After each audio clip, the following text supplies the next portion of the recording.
Hal, the older brother, my great uncle, 9-year-old son, goes on a sleepover, an overnight, and comes back and says, I want the toy the kid down the street has. Toy is a radio.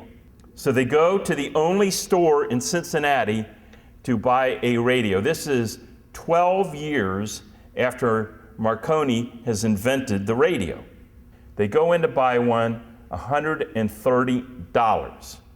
And Pal refused to buy his son a $130 toy. And he stomps out with a pamphlet, How to Build a Radio. 2 days later, he's assembled the parts, he's assembled the radio, and now he has two thoughts. The first thought is, I was right. There's no $130 worth of stuff here. I just built one. There's not $130 worth of stuff here. The second thought Powell has is that this is not a toy at all. This is the next great thing. And so he gets his brother, Lewis, and he tells Lewis that his vision is to build a $10 radio. They hire some engineers from the University of Cincinnati, and Henry Ford style, they sit and figure out how to build a $10 radio. 2 years later, they're pretty confident they got them that'll work. They have 70 prototypes. They mail them out to their automobile accessory sales force across the United States.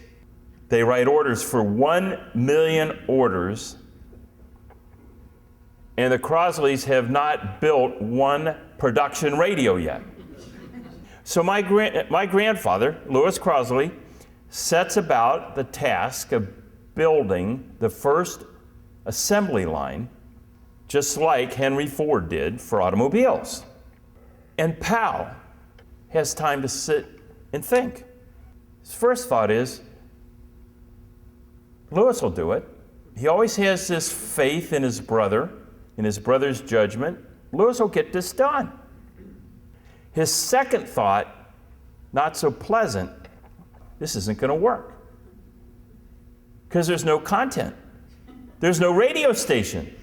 They're going to turn on the radio and there's nothing to listen to. There were a few sporadic people who had microphones. So in a race with his brother, Powell goes back to his house, College Hill, and starts geeking between his backyard with an antenna and his office in his house, trying to figure out how to put up a radio station, and succeeds.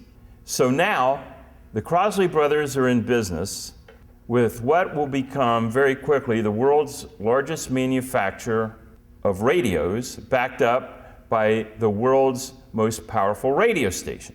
And for that, because it was his idea and because he was the face of the business, Powell was given the moniker the Henry Ford of radio.